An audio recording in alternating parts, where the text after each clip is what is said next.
अब हम शुरू करने जा रहे हैं हमारे कोर्स के चौथे चैप्टर के साथ, जिसका नाम है इंटरनेट से परिचय, जिसमें आप इंटरनेट के बारे में सब कुछ जानेंगे।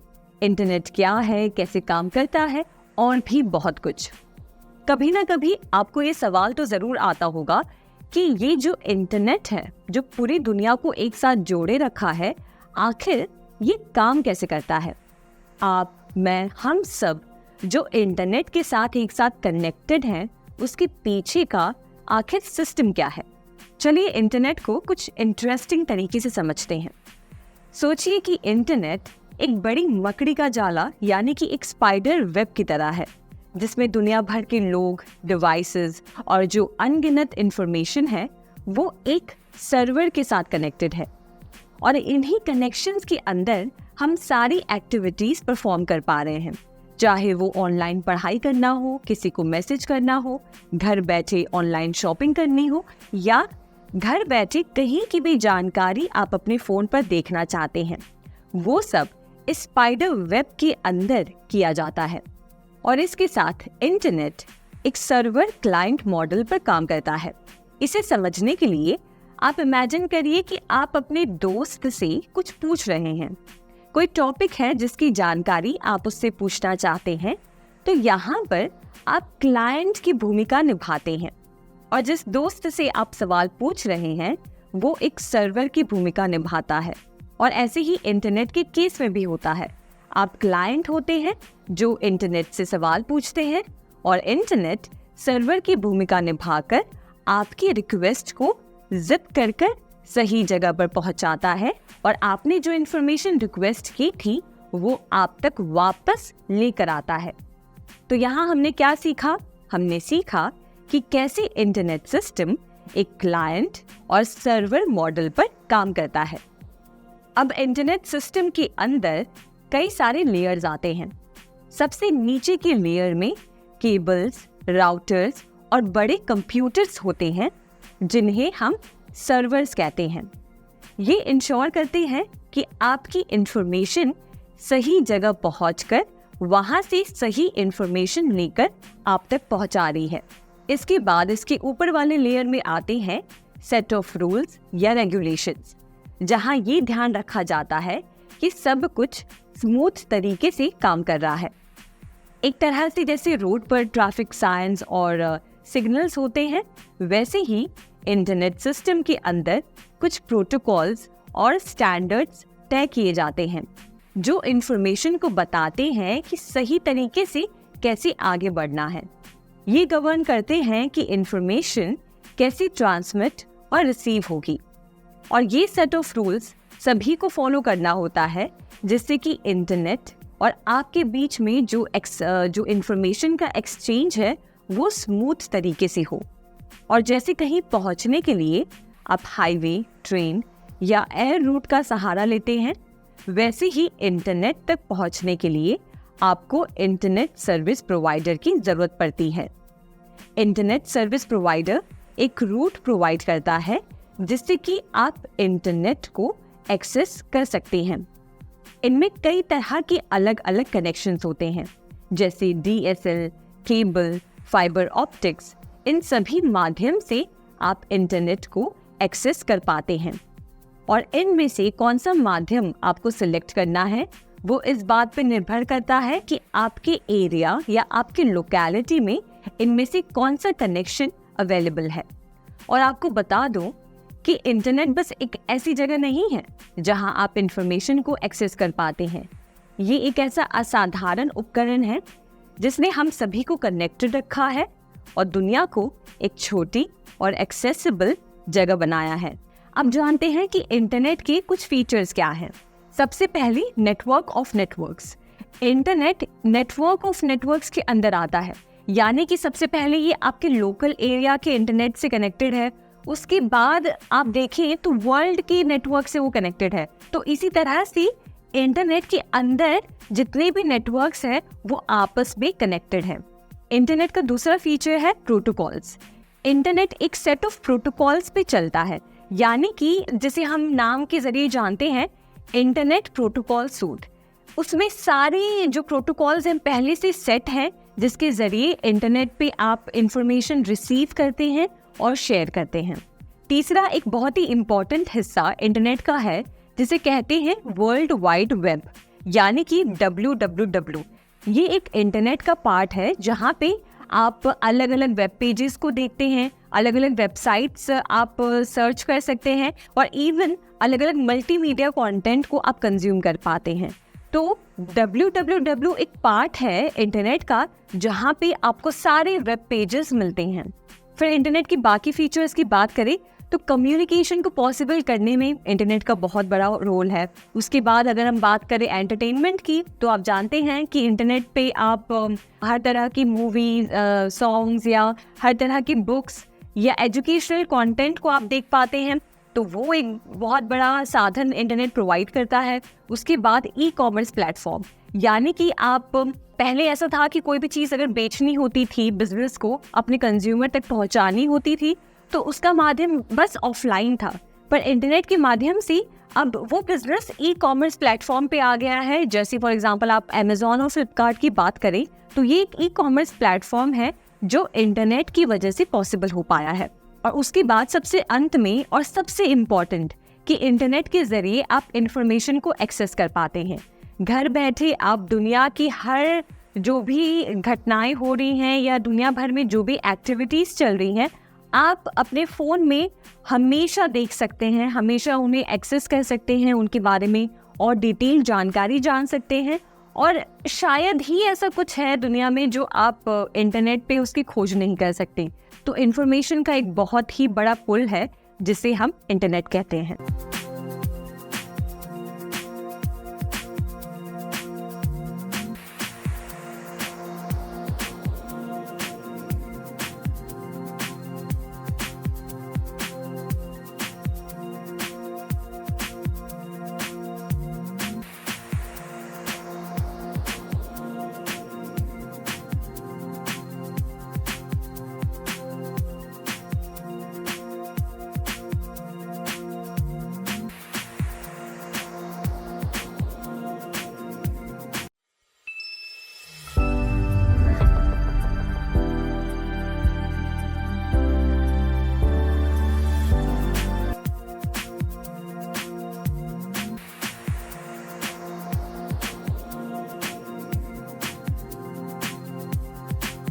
इसमें हम जानते हैं कि आप अपने मोबाइल या लैपटॉप में इंटरनेट को कैसे एक्सेस कर सकते हैं।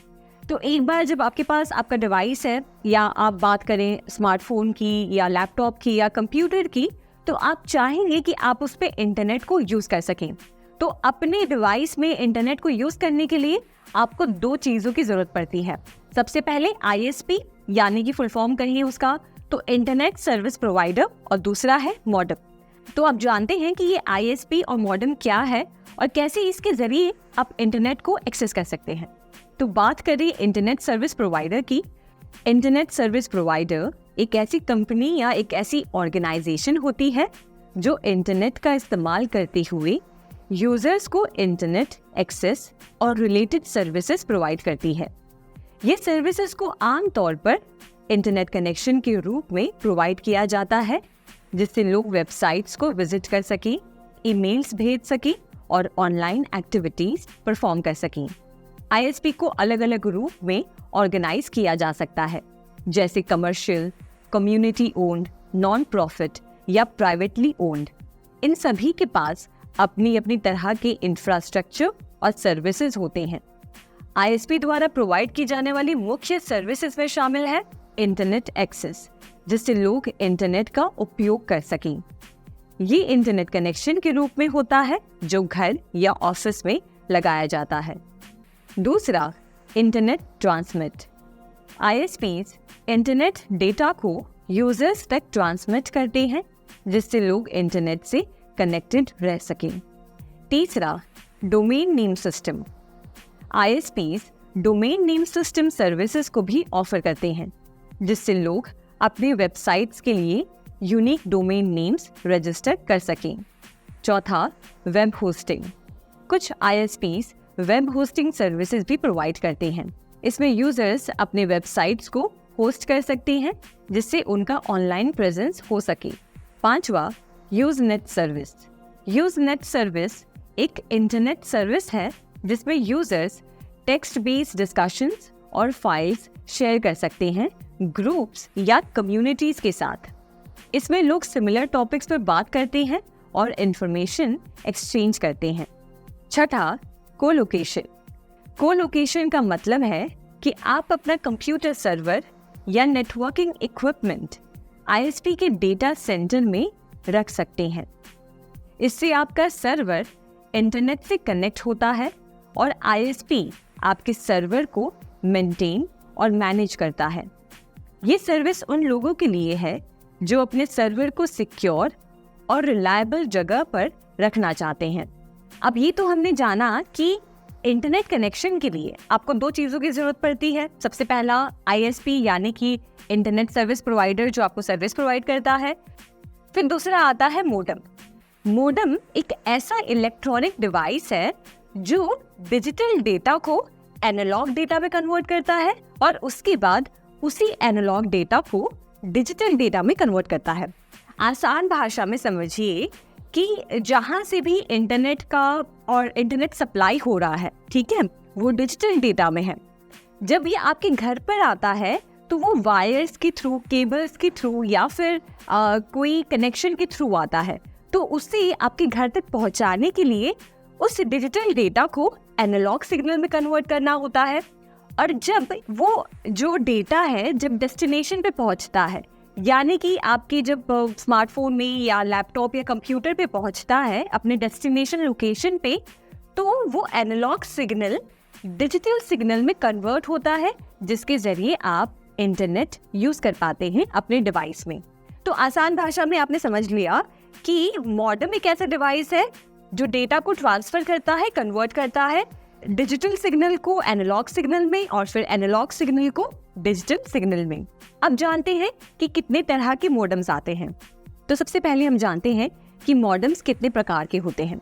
तो मॉडेम्स 3 प्रकार के होते हैं। सबसे पहले इंटरनल मॉडेम, दूसरा एक्सटर्नल मॉडेम और तीसरा पीसी कार्ड मॉडेम। तो आइए हम जानते हैं कि इंटरनल मॉडेम क्या करता है।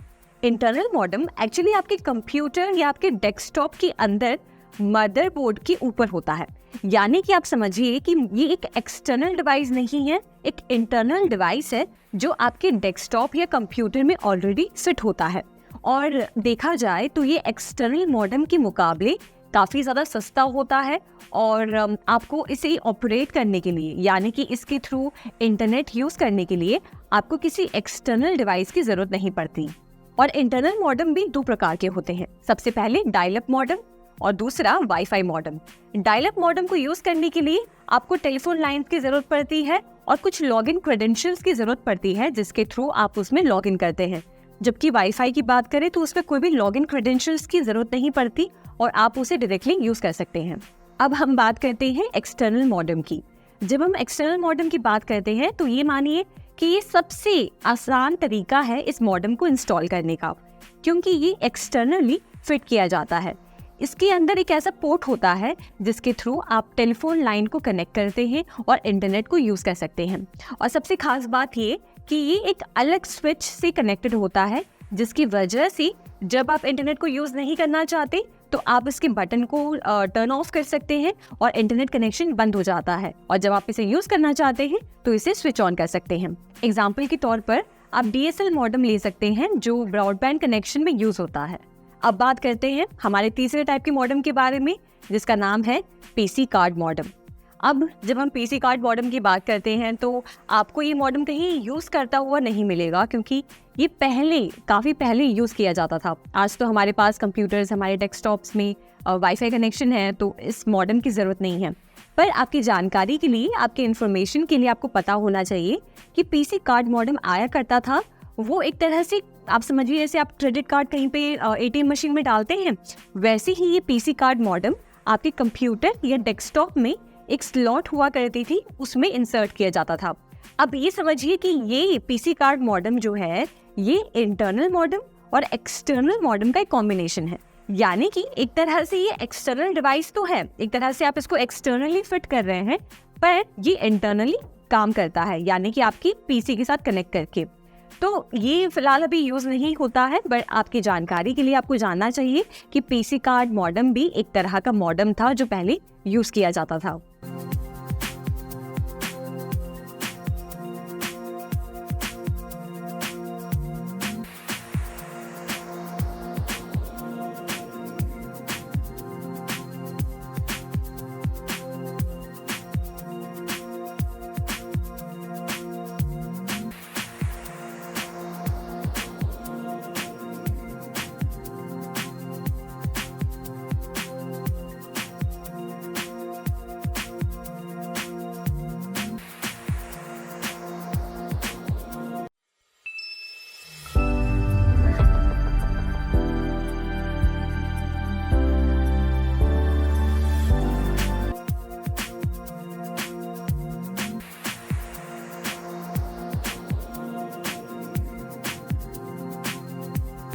अब जब हम बात करते हैं इंटरनेट कनेक्शन की, तो आप ये समझिए कि बस एक तरीका नहीं है इंटरनेट से कनेक्ट करने का। काफ़ी सारे तरीके हैं जिसके ज़रिए आप अपने डिवाइस या अपने घर में इंटरनेट यूज़ कर सकते हैं। तो जानते हैं कि कितने माध्यम हैं इंटरनेट से कनेक्ट करने के। सबसे पहले डायल अप, फिर broadband, wifi, mobile, satellite, cable and DSL। तो ये सब इतने सारे तरीके हैं जिसके ज़रिए आप इंटरनेट से कनेक्ट कर सकते हैं। तो अब इन सारे मोड्स को, यानी कि इन सारे तरीकों को हम समझते हैं कि कैसे ये एक दूसरे से अलग हैं और किन किन जगहों पे ये काम आते हैं। तो सबसे पहले बात करते हैं डायल अप कनेक्शन की। अब डायल अप कनेक्शन आपको सुनने में लगेगा कि कभी इस इंटरनेट कनेक्शन के बारे में सुना नहीं, क्योंकि ये बहुत पहले यूज़ हुआ करता था। आज आपको ये कहीं पे भी यूज़ होता हुआ नहीं दिखेगा, पर आपकी इन्फॉर्मेशन के लिए, आपकी जानकारी के लिए आपको बता दूं कि ये एक ऐसा इंटरनेट कनेक्शन था जिसमें आपके पास एक डिवाइस होती थी, एक मॉडेम होती थी, जिसमें आप नंबर डायल करते थे। जैसे अगर आपको किसी को कॉल मिलाना है तो आप उनका नंबर डायल करते हैं, वैसे ही अगर आपको इंटरनेट से कनेक्ट होना है तो आपको जो आपके इंटरनेट सर्विस प्रोवाइडर ने जो आपको नंबर दिया है वो नंबर डायल करना होता था। उसके बाद डायल करने के बाद आप इंटरनेट से कनेक्ट हो पाते थे।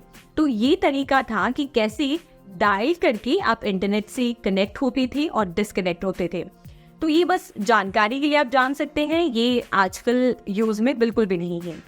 ब्रॉडबैंड एक तरह का इंटरनेट कनेक्शन है जो रेगुलर इंटरनेट से काफ़ी फास्ट होता है। ब्रॉडबैंड को चलाने के लिए अलग अलग तरह के डेटा चैनल्स का इस्तेमाल किया जाता है, जो डेटा को तेज़ी से भेजने और रिसीव करने में मदद करते हैं। ये चैनल्स जैसे fibre optic cables, DSL lines, cable wires या वायरलेस कनेक्शंस हो सकते हैं, और इनकी परफॉर्मेंस अलग अलग होती है और ये अलग अलग स्पीड प्रोवाइड करते हैं जो Mbps में मेजर किया जाता है। इसके साथ साथ ब्रॉडबैंड कनेक्शन के लिए आपको एक राउटर और एक मॉडेम की ज़रूरत पड़ती है जो आपके घर या ऑफिस में लगाया जाता है और मल्टीपल डिवाइसेस को इंटरनेट से कनेक्टेड रखता है। आप जानते हैं वाईफाई कनेक्शन के बारे में। वाईफाई कनेक्शन यानी कि वायरलेस फिडिलिटी। वायरलेस फिडिलिटी से आप क्या समझ पा रहे हैं? कुछ ऐसा जो वायरलेस है? तो बिल्कुल, ये एक ऐसा इंटरनेट कनेक्शन है जो आप वायरलेसली यूज कर सकते हैं। फॉर एग्जाम्पल, आपके घर में कोई ब्रॉडबैंड कनेक्शन लगा है, कोई राउटर लगा है किसी भी कंपनी का, और आप चाह रहे हैं कि आप अपने कंप्यूटर या फिर अपने स्मार्टफोन से उस इंटरनेट को कनेक्ट करना चाह रहे हैं। तो इंटरनेट को कनेक्ट करने का माध्यम है वाईफाई। यानी कि अगर आपका पीसी, डेस्कटॉप या आपका टैबलेट या आपका फ़ोन या आपका टीवी सभी वाईफाई कंपैटिबल है, यानी कि उसमें वाईफाई की कनेक्टिविटी है, तो आप आसानी से उस ब्रॉडबैंड कनेक्शन को किसी भी डिवाइस से कनेक्ट कर सकते हैं और उस डिवाइस में वाईफाई को यूज़ कर सकते हैं, यानी कि इंटरनेट को यूज़ कर सकते हैं। तो वाईफाई बहुत ही इजी तरीका है, बहुत ही फास्ट तरीका है और बहुत ही ज़्यादा अच्छा इंटरनेट स्पीड प्रोवाइड करता है। आजकल आप जहाँ भी चले जाएं, चाहे कैफ़ेज़ में जाएं, चाहे कोई ऑफिसेज़ में जाएं, रेलवे स्टेशन, हर जगह आपको वाईफाई कनेक्शन मिलेगा। आप अपने फ़ोन में भी अगर वाईफाई कनेक्शन ऑन रखेंगे तो आपको बहुत सारे लिस्ट दिखती है, जिससे ये पता चलता है कि आपके आसपास कौन सी वाईफाई कनेक्शंस अवेलेबल हैं। तो ये हमने जाना वाईफाई कनेक्शन के बारे में। अब जानते हैं DSL के बारे में, यानी कि डिजिटल सब्सक्राइबर लाइन। ये एक तरह से आप समझिए डायल अप का एक एडवांस वर्जन है जो ब्रॉडबैंड का यूज़ करता है इंटरनेट कनेक्ट करने के लिए। DSL को कनेक्ट करने के लिए फ़ोन लाइन की ज़रूरत पड़ती है, पर इसके लिए ये ज़रूरी नहीं है कि आपके घर में एक लैंडलाइन कनेक्शन भी होना चाहिए। जब आप बात करते हैं डायल अप और DSL कनेक्शन की, तो डायल अप जब आप यूज़ कर देते हैं तो वो अपने आप स्विच ऑफ हो जाता है, पर वहीं हम बात करें DSL कनेक्शन की, तो एक बार आपने उसे स्विच ऑन कर दिया यानी कि एक बार वो ऑपरेशनल है, तो उसके बाद वो अपने आप काम करता है, वो टर्न ऑफ नहीं होता। और सबसे बड़ी बात कि उसकी स्पीड डायल अप के मुकाबले काफ़ी ज़्यादा होती है। तो अब बात करते हैं केबल इंटरनेट कनेक्शन की। तो ये एक ऐसा कनेक्शन है जिसके जरिए केबल के थ्रू आपके घर में इंटरनेट कनेक्शन पहुंचता है। फॉर एग्जांपल, जैसे आपकी एरिया में या आपकी लोकेलिटी में जो केबल इस्तेमाल होता है टीवी कनेक्शन पहुंचाने के लिए, वही सेम केबल इस्तेमाल होता है इंटरनेट कनेक्शन पहुंचाने के लिए। उसी को कहते हैं केबल इंटरनेट कनेक्शन। ये डायल अप और DSL के मुकाबले में काफ़ी ज़्यादा इंटरनेट स्पीड प्रोवाइड करता है और काफ़ी इकोनॉमिकल भी होता है। अब बात करते हैं सैटेलाइट कनेक्शन की। सैटेलाइट कनेक्शन कनेक्ट करता है इंटरनेट से सैटेलाइट के जरिए, यानी कि हमारे अर्थ के अराउंड जो भी सैटेलाइट्स रिवॉल्व कर रहे हैं उसके जरिए वो इंटरनेट कनेक्शन से कनेक्ट करता है। ये बाकी सब इंटरनेट कनेक्शन के मुकाबले में थोड़ा सा स्लो होता है, इसलिए अगर आप अपने फ़ोन में या डेस्कटॉप या अपने कंप्यूटर में गेमिंग कर रहे हैं या कोई हैवी टास्क कर रहे हैं तो उसके लिए शायद ये सूटेबल नहीं है। अब बात करते हैं हमारे लास्ट टाइप की इंटरनेट कनेक्शन के बारे में, जो है मोबाइल इंटरनेट कनेक्शन। यानी कि जब आप अपने घर से दूर होते हैं, जब वाईफाई सिग्नल के आसपास नहीं है या आपके आसपास कोई ब्रॉडबैंड कनेक्शन नहीं है और आप अपने फ़ोन में फिर भी इंटरनेट यूज़ कर पाते हैं, वो आप अपने फ़ोन की बदौलत कर पाते हैं। तो फ़ोन में इंटरनेट प्रोवाइड करता है आपका इंटरनेट सर्विस प्रोवाइडर। इसमें आप समझिए जो भी आप सिम कार्ड से रिचार्ज कराते हैं, तो उसके ज़रिए आप जो इंटरनेट यूज़ करते हैं वो आप कहीं भी यूज़ कर सकते हैं, चाहे आप अपने घर के आसपास हैं या कहीं भी दूर ट्रैवल कर रहे हैं। आप बस खाली मोबाइल डेटा को ऑन करते हैं और अपने फ़ोन में इंटरनेट यूज़ कर पाते हैं। तो ये था लास्ट तरीका कि कैसे आप अपने फ़ोन में इंटरनेट कनेक्शन यूज़ कर पाते हैं।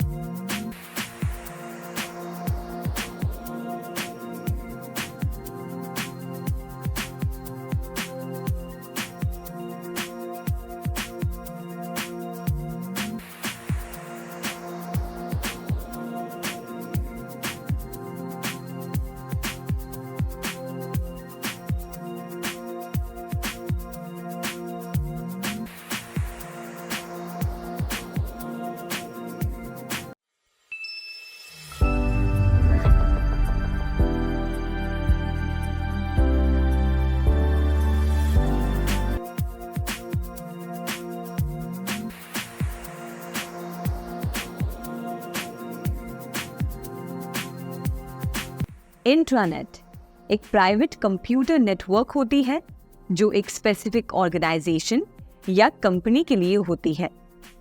ये नेटवर्क टिपिकली इंटरनेट से अलग होती है, मतलब इसका एक्सेस सिर्फ ऑर्गेनाइजेशन के इंटरनल मेंबर्स ही कर सकते हैं, जैसे कि एम्प्लॉयज, कॉन्ट्रैक्टर्स और ऑथराइज्ड यूजर्स। इसका मुख्य उद्देश्य है ऑर्गेनाइजेशन के इंटरनल कम्युनिकेशन, इंफॉर्मेशन शेयरिंग और कोलैबोरेशन को इम्प्रूव करना।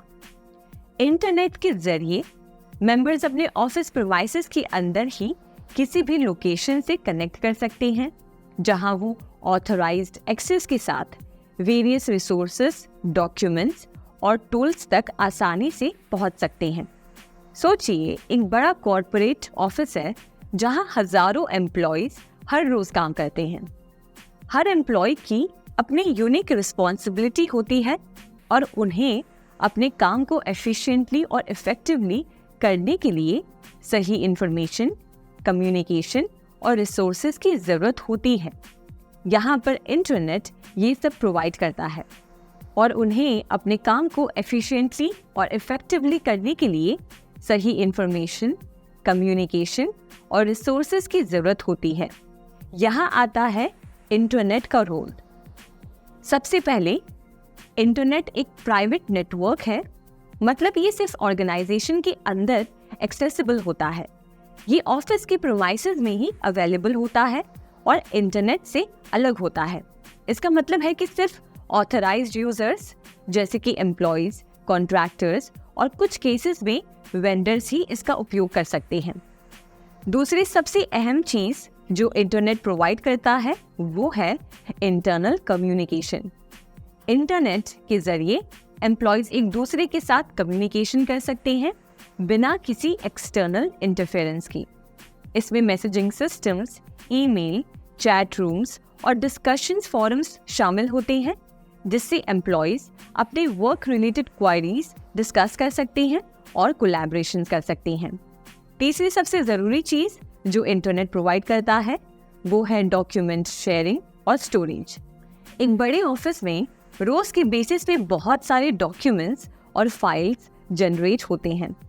इंटरनेट डॉक्यूमेंट शेयरिंग और स्टोरेज के लिए एक सेंट्रलाइज्ड प्लेटफॉर्म प्रोवाइड करता है जहां एम्प्लॉयज अपने डॉक्यूमेंट्स को अपलोड कर सकते हैं, उन्हें एक्सेस कर सकते हैं और एक दूसरे के साथ शेयर कर सकते हैं। इससे इंफॉर्मेशन एक्सेस और मैनेज करना काफ़ी ज़्यादा आसान हो जाता है। चौथी चीज़ जो इंटरनेट प्रोवाइड करते हैं वो है रिसोर्स एक्सेस। ऑर्गेनाइजेशंस में बहुत सारे इंटरनल रिसोर्सेज होते हैं जैसे कि पॉलिसीज, गाइडलाइंस, ट्रेनिंग मटेरियल्स और टेम्पलेट्स। इंटरनेट के जरिए एम्प्लॉयज इन रिसोर्सेज को ईजिली एक्सेस कर सकती हैं जब उन्हें ज़रूरत होती है। ये एक एफिशिएंट और ऑर्गेनाइज्ड तरीका है इंफॉर्मेशन को डिस्ट्रीब्यूट और एक्सेस करने का। इंटरनेट कोलैबोरेशंस को भी फैसिलिटेट करता है। टीम्स और डिपार्टमेंट्स अपने प्रोजेक्ट्स के लिए डेडिकेटेड वर्क स्पेस क्रिएट कर सकते हैं जहां उन्हें डॉक्यूमेंट्स शेयर करने, डिस्कशन करने और टास्क मैनेज करने का ऑप्शन मिलता है। इससे टीम वर्क इम्प्रूव होती है और प्रोजेक्ट्स को स्मूथ तरीके से एग्जीक्यूट किया जा सकता है। इंटरनेट का सबसे बड़ा बेनिफिट है सिक्योरिटी। क्योंकि ये प्राइवेट नेटवर्क होता है, इसमें ऑर्गेनाइजेशन की सेंसिटिव इंफॉर्मेशन को प्रोटेक्ट करने के लिए काफ़ी कठिन सिक्योरिटी मेजर्स इम्प्लीमेंट किए जाते हैं। एक्सेस कंट्रोल्स, इंक्रिप्शंस और रेगुलर ऑडिट्स जैसी टेक्निक्स का इस्तेमाल किया जाता है ताकि सिर्फ ऑथराइज्ड यूजर्स ही कॉन्फिडेंशियल डेटा तक पहुंच सके। इन शॉर्ट, इंटरनेट एक वाइटल टूल है जो ऑर्गेनाइजेशन के एम्प्लॉयज को एक सिक्योर, ऑर्गेनाइज्ड और कोलैबोरेटिव एनवायरनमेंट प्रोवाइड करता है जहां वो अपने टास्क को इफेक्टिवली कंप्लीट कर सकें। ये इंटरनल कम्युनिकेशन को इम्प्रूव करता है, इंफॉर्मेशन एक्सेस को स्ट्रीमलाइन करता है और ओवरऑल प्रोडक्टिविटी को बढ़ाता है। अब यहाँ पे हो सकता है आप थोड़ा सा कंफ्यूज्ड होंगे। कैसे कंफ्यूजन होगी? ये कंफ्यूजन हो सकती है कि ये इंटरनेट के बारे में तो हमने समझा कि इंटरनेट के ज़रिए आप दुनिया में किसी भी डिवाइस से कनेक्ट कर सकते हैं, ईमेल भेज सकते हैं, गाने सुन सकते हैं और भी कई चीज़ें कर सकते हैं। पर ये इंटरनेट एक ही कंपनी यूज़ करता है और एक ऑर्गेनाइजेशन के बीच में इंटरनली यूज़ होता है। पर फिर भी अगर आपको थोड़ी बहुत फिर भी कंफ्यूजन रह गई कि ये इन दोनों के बारे में समझ नहीं आ रहा, तो आइए हम इन दोनों को पॉइंट्स के जरिए समझते हैं कि इन दोनों में यानी कि इंटरनेट और इंटरनेट के बीच में मुख्य डिफरेंस क्या है। तो सबसे पहले तो इंटरनेट और इंटरनेट दोनों ही नेटवर्किंग कॉन्सेप्ट्स हैं, पर इनके बीच में मुख्य डिफरेंस है कुछ ये। तो सबसे पहला, इंटरनेट और इंटरनेट के बीच में डिफरेंस है एक्सेस का, यानी कि इंटरनेट एक पब्लिक नेटवर्क है और वहीं इंटरनेट एक प्राइवेट नेटवर्क है। यानी कि इंटरनेट दुनिया में कोई भी यूज़ कर सकता है, चाहे वो किसी भी रेस का हो, कोई भी कंट्री का हो, कहीं से भी बिलोंग करता हो, उसके पास अधिकार है कि वो इंटरनेट का इस्तेमाल कर सकता है। वहीं जब हम इंटरनेट की बात करते हैं तो वो किसी स्पेसिफिक ऑर्गेनाइजेशन या किसी कंपनी को ध्यान में रखते हुए डिज़ाइन किया गया है और कोई तीसरा व्यक्ति आके उसे यूज़ नहीं कर सकता। वो काफ़ी सिक्योर्ड होता है और एक प्राइवेट नेटवर्क होता है। अब दूसरा सबसे बड़ा रीज़न है कि इंटरनेट का स्कोप बहुत बड़ा होता है और वहीं जब हम बात करते हैं इंटरनेट की तो उसका स्कोप बहुत छोटा होता है, बहुत कम होता है। यानी कि इंटरनेट पे आपको मतलब बहुत सारे इंफॉर्मेशन मौजूद है। इंटरनेट को हम इंफॉर्मेशन हाईवे कहते हैं, जहाँ पे इंफॉर्मेशन की अंत नहीं है। आप सब कुछ एक्सेस कर सकते हैं और लोगों के साथ जितने चाहे उतने फाइल्स शेयर कर सकते हैं, कम्युनिकेट कर सकते हैं, कनेक्ट कर सकते हैं।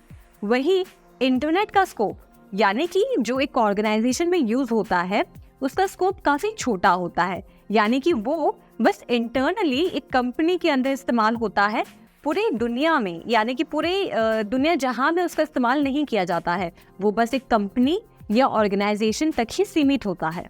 तीसरा सबसे बड़ा डिफरेंस है कि इंटरनेट और इंटरनेट के बीच में कंट्रोल का भी डिफरेंस होता है, यानी कि इंटरनेट को कोई कंट्रोल नहीं करता, जो चाहे वो उसे यूज कर सकता है, चाहे वो दुनिया के किसी भी कोने से बिलोंग करता हो या कहीं से भी एक्सेस कर सकता है। वही इंटरनेट को एक ऑर्गेनाइजेशन कंट्रोल करती है। एक कंपनी के पास अधिकार होता है कि वो उसे किन लोगों को प्रोवाइड कर सकते हैं और किन लोगों को उसमें शामिल कर सकते हैं। वही इंटरनेट की जब बात करें तो उस पर कोई कंट्रोल नहीं होता, कोई भी उसे एक्सेस कर सकता है।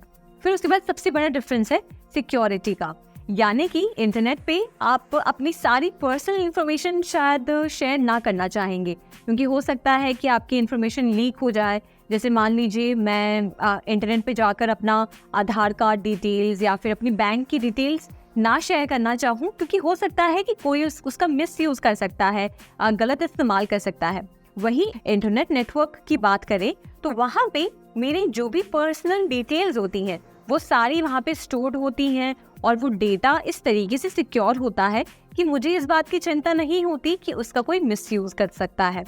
फिर सबसे लास्ट डिफरेंस है कस्टमाइजेशन का। आप इंटरनेट को, अगर आप चाहें कि आप इंटरनेट को कस्टमाइज करना चाहते हैं, कुछ चेंजेस करना चाहते हैं, तो आप वो नहीं कर सकते हैं, वो लिमिटेड होता है, क्योंकि इंटरनेट को कोई स्पेसिफिक ऑर्गेनाइजेशन या कोई बॉडी कंट्रोल नहीं करता है। वहीं जब हम बात करते हैं इंटरनेट की, तो उसमें कस्टमाइजेशन की अनलिमिटेड ऑप्शंस हैं, क्योंकि एक ऑर्गेनाइजेशन उसे कंट्रोल करती है और वो अपने इस्तेमाल के मुताबिक उसमें जैसे चाहे वैसी चेंजेस कर सकती है। तो इस टॉपिक में हमने जाना कि इंटरनेट क्या है और इंटरनेट के बीच में क्या डिफरेंस है।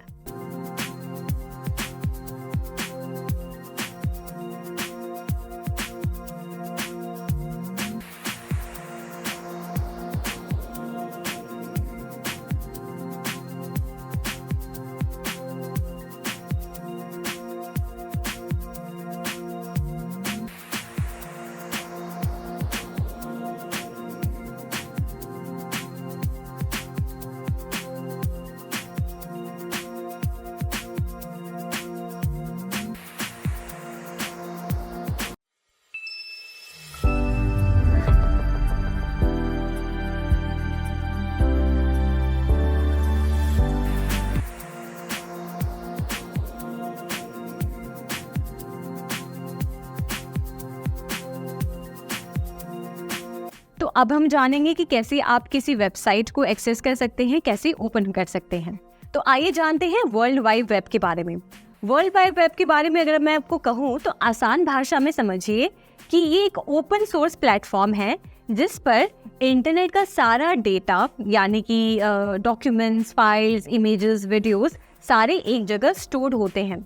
मान लीजिए कि आपको अमेरिका के बारे में कोई इन्फॉर्मेशन जाननी है, तो आप वर्ल्ड वाइड वेब पे जाके अमेरिका के बारे में जब आप टाइप करते हैं तो वो आपके सामने कई सारे वेब पेजेस ओपन करके देता है, यानी कि बहुत सारे आपको आर्टिकल्स दिखेंगे या बहुत सारे लिंक्स देखेंगे अमेरिका से रिलेटेड। जिस भी वेब पेज को आप सिलेक्ट करके ओपन करेंगे तो आप पाएंगे कि उस वेब पेज को ओपन करने के बाद एक दूसरा पेज खुलता है और उसमें काफ़ी सारे इमेजेस होते हैं, वीडियोस होते हैं, टेक्स्ट होगा अमेरिका से रिलेटेड, और उसके अंदर भी आपको हाइपर टेक्स्ट लिंक दिखाई देता है, यानी कि एक वेब पेज के अंदर काफ़ी सारे लिंक्स होते हैं जो और इंटरनल इंफॉर्मेशन प्रोवाइड करते हैं।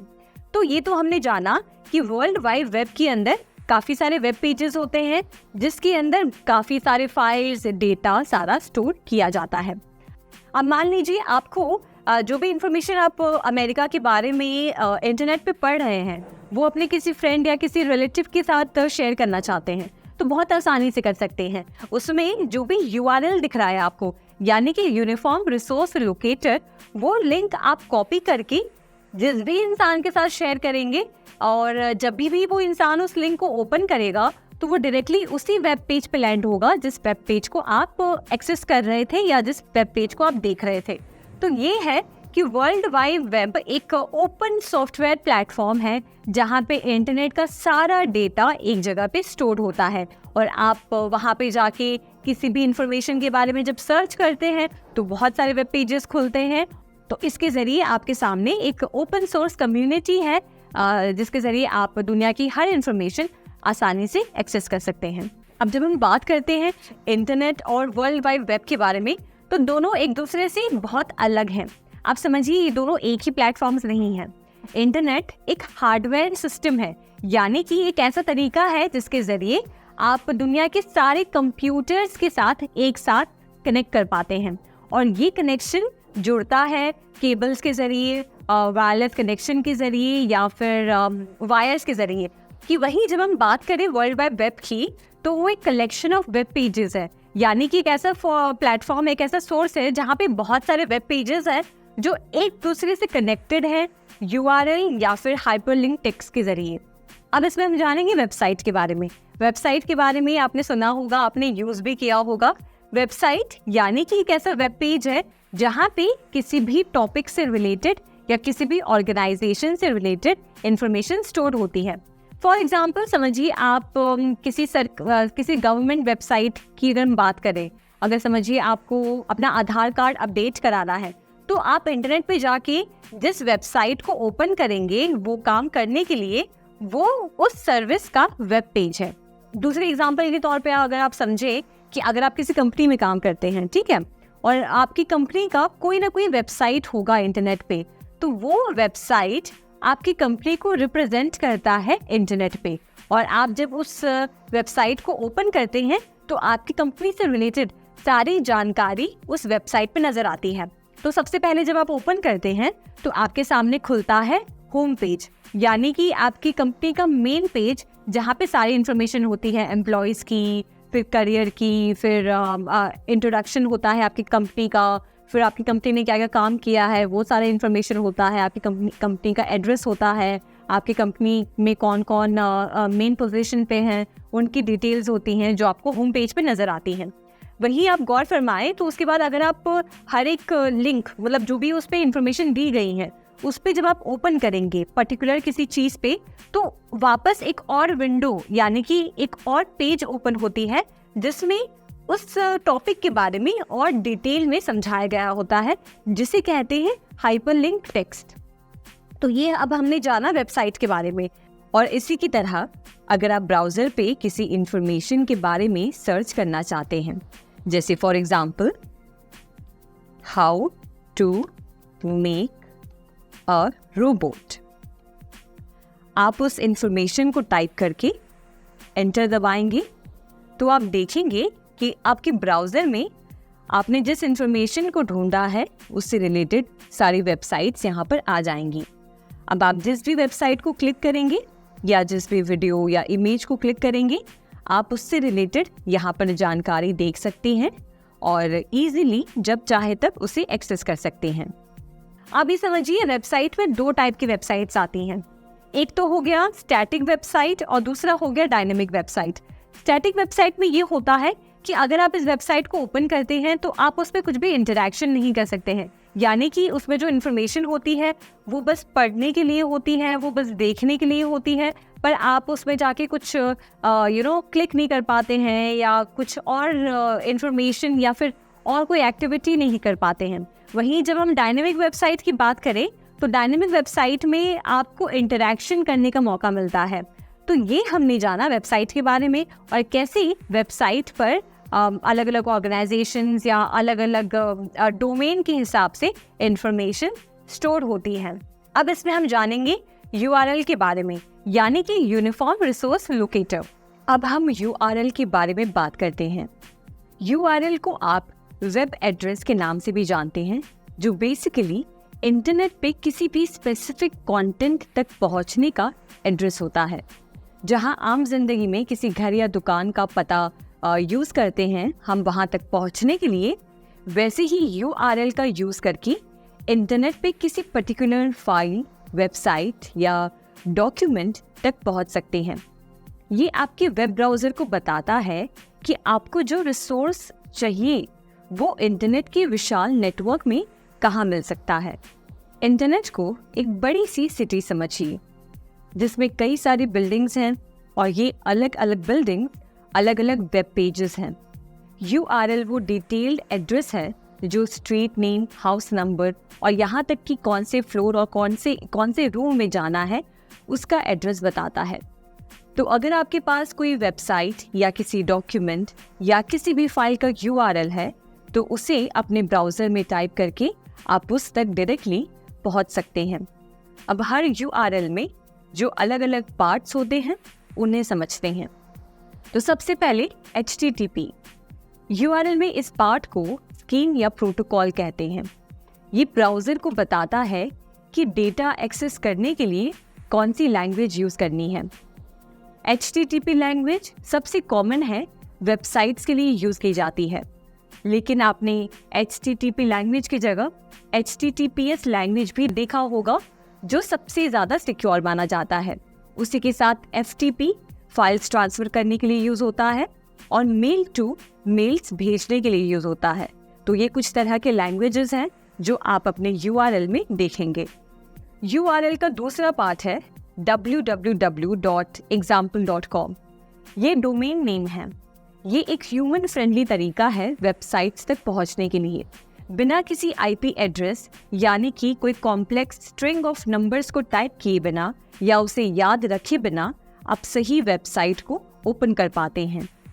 तीसरा पार्ट है URL का index.html।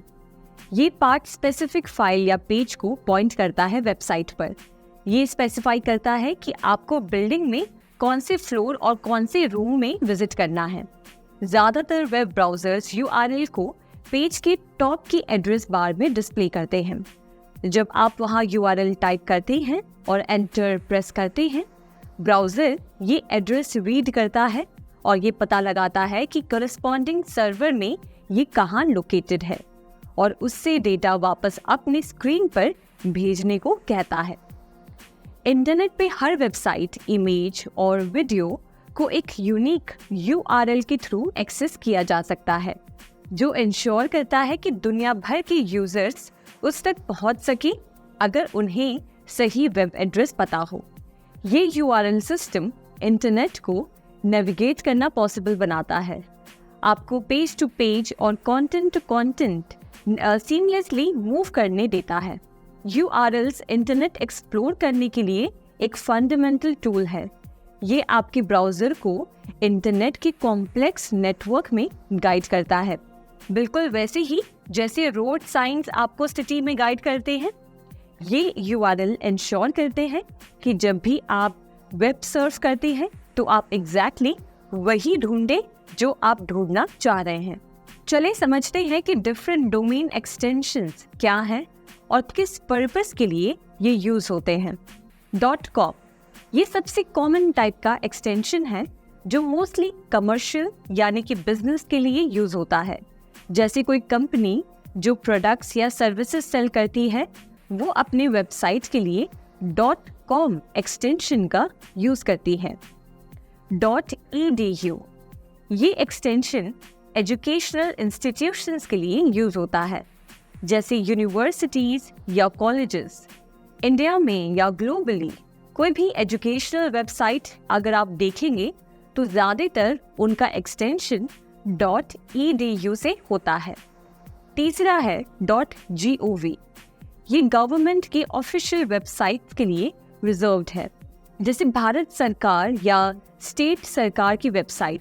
ये इंश्योर करते हैं कि जो वेबसाइट आप देख रहे हैं वो एक वैलिड गवर्नमेंट सोर्स से है। उसके बाद आता है .net। ओरिजिनली ये नेटवर्क प्रोवाइडर्स के लिए डिज़ाइन किया गया है, लेकिन अब इसे वेरियस टाइप के पर्पसेस के लिए यूज़ किया जाता है, स्पेशली तब अगर desire .com domain name available ना हो। उसके बाद आता है .org ये नॉन प्रॉफिट ऑर्गेनाइजेशंस के लिए यूज़ होता है। कोई भी ऑर्गेनाइजेशन जो प्रॉफिट कमाना नहीं चाहती है, सिर्फ सोसाइटी की हेल्प या डेवलपमेंट के लिए काम करती है, वो .org एक्सटेंशन का यूज़ करती है। ये था एक ओवरव्यू इन सभी कॉमन डोमेन एक्सटेंशंस का। हर एक का अपना स्पेसिफिक यूज़ है और ये समझना इम्पॉर्टेंट है ताकि जब आप इंटरनेट पे कुछ सर्च कर रहे हो तो कोई वेबसाइट विजिट करे तो आपको ये अंदाज़ा हो कि उस वेबसाइट का पर्पस क्या है। अब इसमें हम जानेंगे डोमेन नेम सिस्टम के बारे में। डोमेन नेम सिस्टम एक ऐसा प्रोटोकॉल है जो डोमेन नेम्स को आईपी एड्रेस में कन्वर्ट करता है। यानी कि समझिए, अगर आप किसी वेबसाइट को ओपन करना चाहते हैं, किसी स्पेसिफिक वेबसाइट को, तो उसे ओपन करने के लिए उसका जो एड्रेस है, यानी कि जो आईपी एड्रेस है, वो आप याद नहीं कर सकते हमेशा, आपके लिए वो पॉसिबल नहीं है। तो इसी के लिए डोमेन नेम्स यहाँ पे काम आते हैं।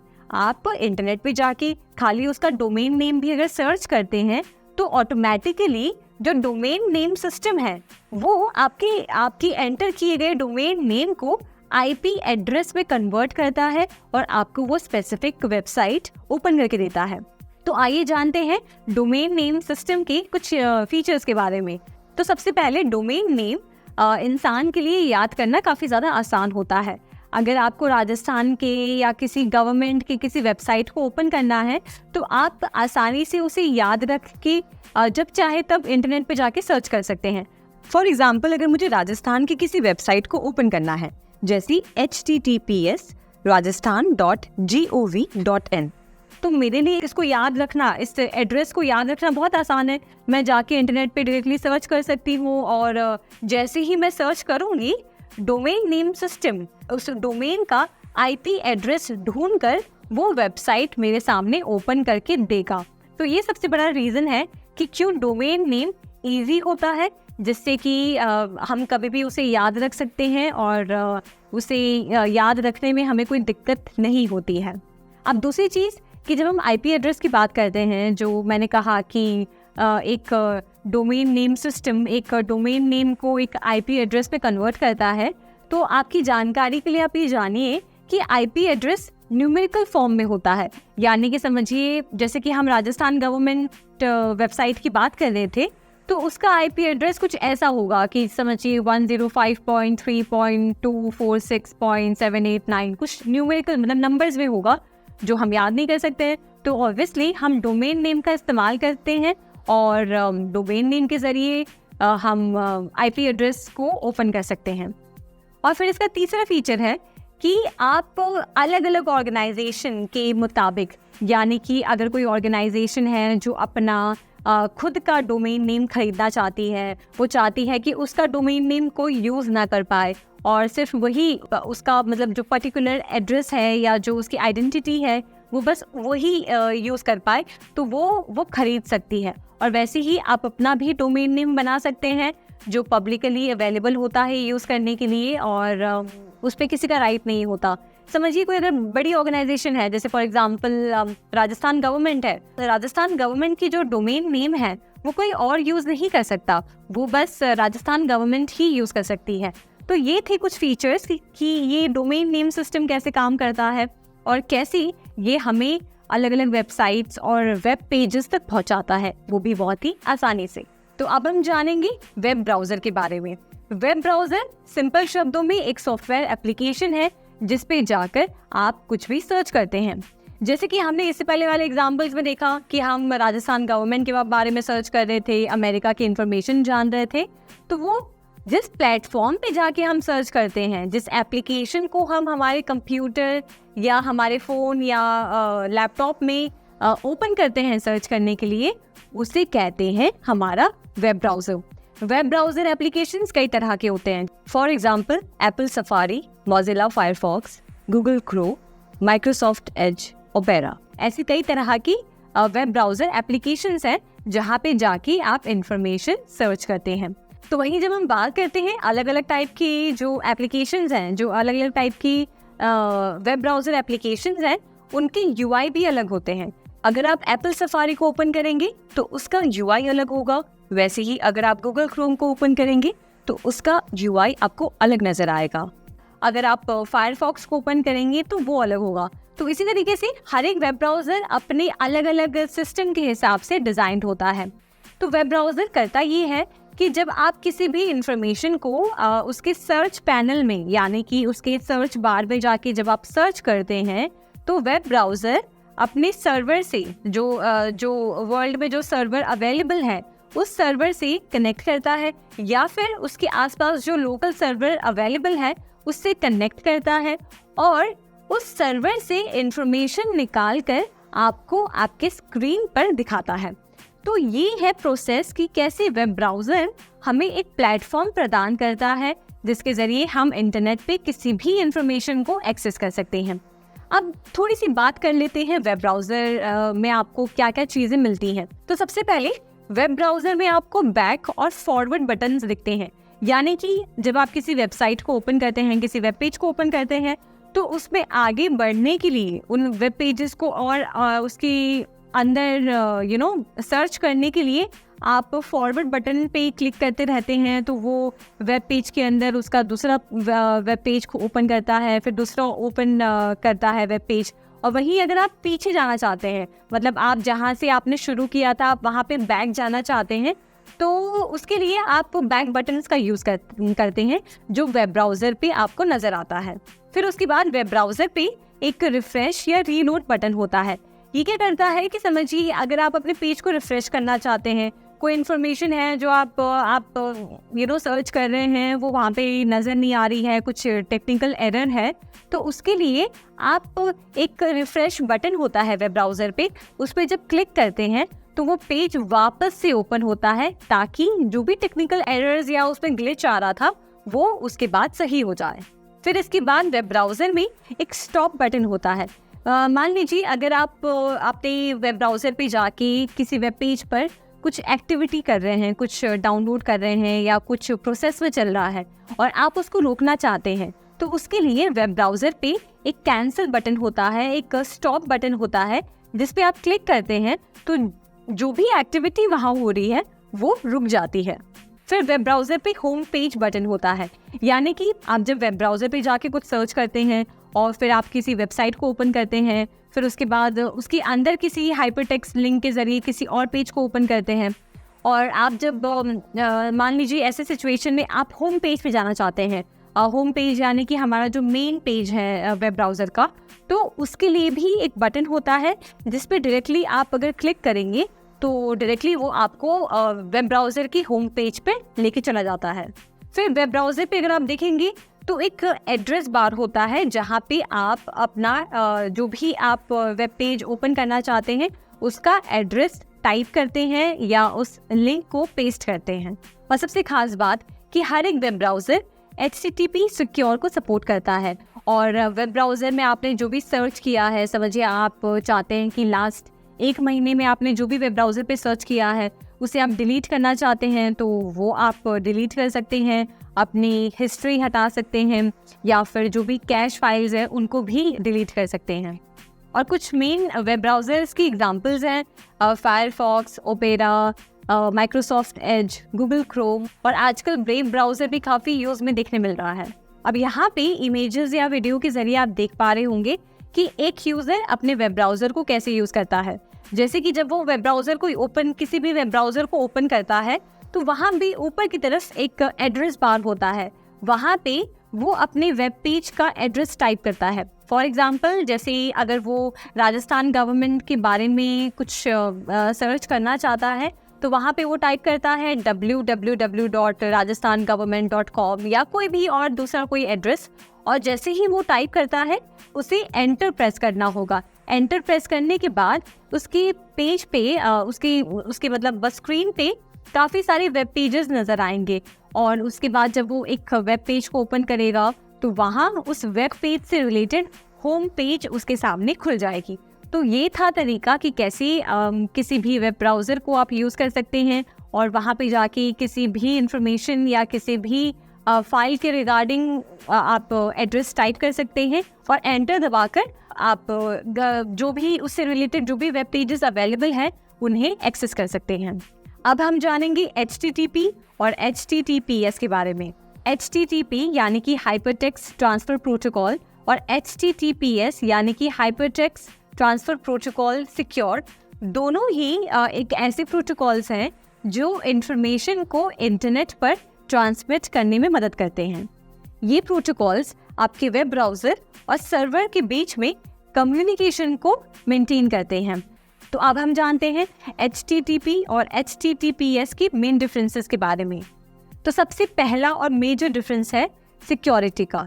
जब आप HTTP का यूज़ करके किसी भी डेटा को ट्रांसफ़र करते हैं तो वो डेटा ओपन फॉर्म में ट्रांसफ़र होता है, जिससे कि वो एक नॉन सिक्योर प्रोटोकॉल बन जाता है और चांसेस होते हैं कि हैकर्स आपके डेटा को एक्सेस कर सकें। और वहीं अगर हम बात करें HTTPS प्रोटोकॉल के बारे में, तो जब आप HTTPS प्रोटोकॉल यूज़ करते हैं तो आपका डेटा पहले एन्क्रिप्ट होता है, उसके बाद ट्रांसफ़र होता है, जिसकी वजह से हैकर्स के लिए बहुत मुश्किल हो जाता है कि वो आपके पर्सनल इन्फॉर्मेशन को एक्सेस कर सकें। दूसरा मेजर डिफरेंस है डेटा एन्क्रिप्शन। HTTP में डेटा एन्क्रिप्ट नहीं किया जाता है, जिसकी वजह से आप जो भी पर्सनल इन्फॉर्मेशन शेयर करते हैं, जैसे कि आपके कोई कार्ड डिटेल्स हैं या फिर आपकी कोई पर्सनल इन्फॉर्मेशन है, वो चांसेस होते हैं कि वो हैकर्स तक पहुंच सकें। और वहीं जब हम बात करें HTTPS की, तो जब आप HTTPS यूज़ करते हैं तो आपका डेटा सिक्योर होता है, वो एन्क्रिप्ट होके ट्रांसफ़र होता है, जिसकी वजह से आपके पर्सनल इन्फॉर्मेशन या आपके कार्ड की डिटेल या बैंक डिटेल्स कोई चोरी होने का कोई खतरा नहीं रहता है। तीसरा मेजर डिफरेंस है URL स्ट्रक्चर। जब हम बात करते हैं HTTP की, तो उसका जो लिंक होता है वो HTTP से शुरू होता है। वहीं अगर हम बात करें HTTPS से, तो उसका जो लिंक है वो HTTPS से शुरू होता है। और आखिरी मेजर डिफरेंस जो HTTP और HTTPS को अलग बनाता है कि HTTP तब इस्तेमाल किया जाता है जब आप कोई नॉन सेंसिटिव इंफॉर्मेशन को प्रोवाइड कर रहे हैं। जैसे कि अगर आप चाहते हैं कि कोई आप ऐसे न्यूज़ आर्टिकल की बात करें जो दुनिया में कोई भी पढ़ सकता है, नॉन सेंसिटिव है और कोई भी एक्सेस कर सकता है, तब HTTP का यूज़ किया जाता है। तो वही अगर हम बात करें HTTPS की, तो HTTPS में किसी सेंसिटिव इंफॉर्मेशन को रखने के लिए यूज़ किया जाता है, जैसे फॉर एग्जांपल आपकी बैंक डिटेल्स, आपके पर्सनल डिटेल्स या फिर और कोई ऐसी इंफॉर्मेशन जो पब्लिकली यूज़ करने के लिए अवेलेबल नहीं है।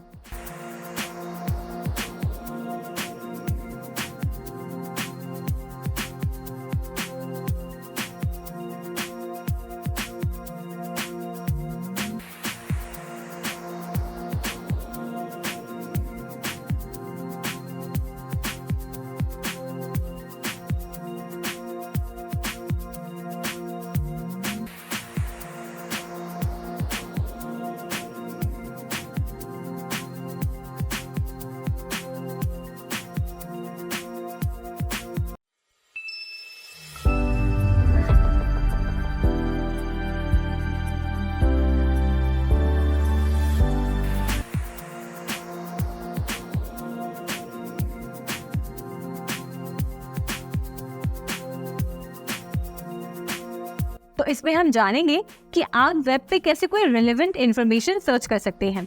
जैसे कि मान लीजिए अगर आप किसी ब्यूटी टिप के बारे में सर्च कर रहे हैं, ठीक है, तो जब आप उसके बारे में सर्च करते हैं तो आपने देखा होगा कि उससे मिलता जुलता ही कुछ इन्फॉर्मेशन आपके सामने नजर आता है।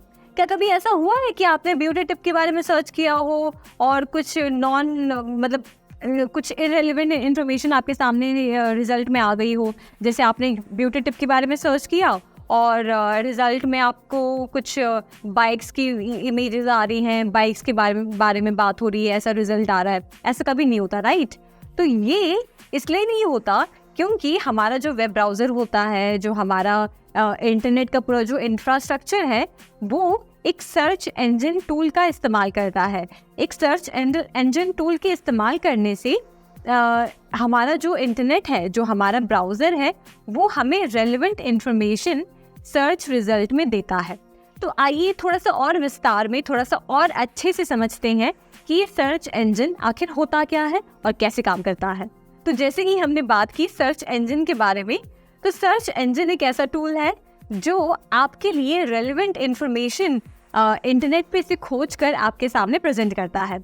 जैसे कि हमने इससे पहले बात की, हम ब्यूटी टिप के बारे में सर्च कर रहे थे, तो उससे रेलेवेंट इन्फॉर्मेशन ही हमें रिजल्ट में दिखाई देती है।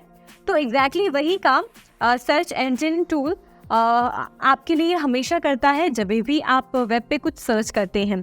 तो सर्च इंजन टूल बेसिकली आपके लिए हर उस रेलेवेंट इन्फॉर्मेशन को इकट्ठा करता है और आपके सामने एज ए रिजल्ट पेश करता है। तो आइए कुछ जानते हैं इसके फीचर्स के बारे में कि इसकी खूबियाँ क्या है, इसकी खासियत क्या है और ये कैसे काम करता है। वेब क्रॉलर एक तरह का कंप्यूटर प्रोग्राम होता है जो इंटरनेट पे वेबसाइट्स को ढूंढने के लिए काम करता है, जैसे गूगल या बिंग। वेब क्रॉलर को एक तरीके से आप डिटेक्टिव समझ सकते हैं, जो इंटरनेट की हर एक कोने को एक्सप्लोर करता है, हर पेजेस को, हर वेबसाइट्स को विजिट करता है और देखता है कि उन पर किस पर कंटेंट लिखा गया है। फिर जो इम्पोर्टेंट चीज़ें मिलती हैं उनको नोट करता है। ये इम्पोर्टेंट चीज़ें कुछ भी हो सकती हैं, ये टेक्स्ट हो सकती हैं, इमेजेस हो सकती हैं या फिर कोई लिंक हो सकती हैं। उसके बाद जो इन्फॉर्मेशन इस वेब क्रॉलर को मिलती है उसको ये एक ह्यूज बुक में नोट करता है, जिसे हम सर्च इंजन कहते हैं। जब आप गूगल में कुछ भी सर्च करते हैं तो वो बुक से जो भी रेलेवेंट पेजेस है वो निकाल कर आपके सामने शो करता है। इंडेक्सिंग। तो अगर हम सर्च इंजन टूल की बात कर रहे हैं तो आप ये समझिए कि एक सर्च इंजन टूल रेगुलरली हर एक वेब पेजेस को क्रॉल करता है और उनमें जो टेक्स्ट या वर्ड्स या जो भी इंफॉर्मेशन दी गई है उन्हें इंडेक्स करता है।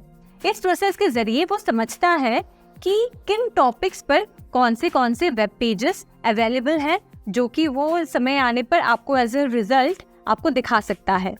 दूसरा है कि सर्च इंजन टूल एल्गोरिदम्स के हिसाब से काम करता है, यानी कि जब आप कुछ वेब पे सर्च करते हैं तो सर्च इंजन टूल देखता है कि आपने जो भी सर्च किया है उसके अकॉर्डिंग कौन से रेलेवेंट वेब पेजेस हैं उसी को वो दिखाता है, और जो रेलेवेंट नहीं है उन्हें शोकेस नहीं करता है एज अ रिजल्ट। तो ये एक बहुत ही बेसिक एल्गोरिदम है जो हर एक सर्च इंजन टूल फॉलो करता है। फिर आप जब वेब ब्राउजर पे कुछ भी टाइप करते हैं तो सर्च इंजन टूल के लिए वो एक क्वेरी बन जाती है और वो क्वेरी के हिसाब से आपको रेलेवेंट इंफॉर्मेशन या यूँ कहें कि रेलेवेंट वेब पेजेस आपके सामने खोलकर दिखाता है, और इसके लिए वो अपने एल्गोरिदम्स का इस्तेमाल करता है। फिर जैसे जो भी आपने सर्च किया वो रैंकिंग के बेसिस पे होता है, यानी कि जो सर्च इंजन टूल का एल्गोरिदम है वो रैंकिंग के हिसाब से वेब पेजेस को दिखाता है, यानी कि जो सबसे ऊपर के वेब पेजेस होंगे वो हाईली रैंक्ड होंगे, और सर्च इंजन टूल ये समझता है कि जो सबसे ऊपर वेब पेजेस हैं वो आपकी क्वेरी के हिसाब से सबसे ज़्यादा मैच कर रहे हैं, तो वो सबसे ऊपर दिखाता है। और फिर जैसे जैसे आप नीचे जाते हैं वैसे वैसे थोड़े से कम रेलेवेंट वेब पेजेस आपको नज़र आते हैं। अब आपके लिए यहाँ पे जानना बहुत इंटरेस्टिंग होगा कि कोई भी अगर ऑर्गेनाइजेशन होती है या कोई कंटेंट क्रिएटर होता है या कोई कंपनी होती है, वो सर्च इंजन ऑप्टिमाइजेशन का इस्तेमाल करती है, जिसकी वजह से उनका जो वेबसाइट है सबसे टॉप रैंक करे। फॉर एग्जाम्पल, अगर आप कोई एक बिजनेस रन कर रहे हैं या कोई आपकी वेबसाइट है, ठीक है, तो आप सर्च इंजन ऑप्टिमाइजेशन के हिसाब से अपनी वेबसाइट को कस्टमाइज करते हैं। फॉर एग्जाम्पल, जो भी कंटेंट क्रिएटर्स या जो भी कंपनीज या फिर जो भी बॉडीज़ हैं जो सर्च इंजन पे सबसे ऊपर नज़र आती हैं जब आप कुछ भी सर्च करते हैं, इसका मतलब है कि वो सर्च इंजन ऑप्टिमाइजेशन यानी कि SEO का सही से उपयोग कर रहे हैं, जिसकी वजह से वो सर्च इंजन में सबसे टॉप पे नज़र आते हैं।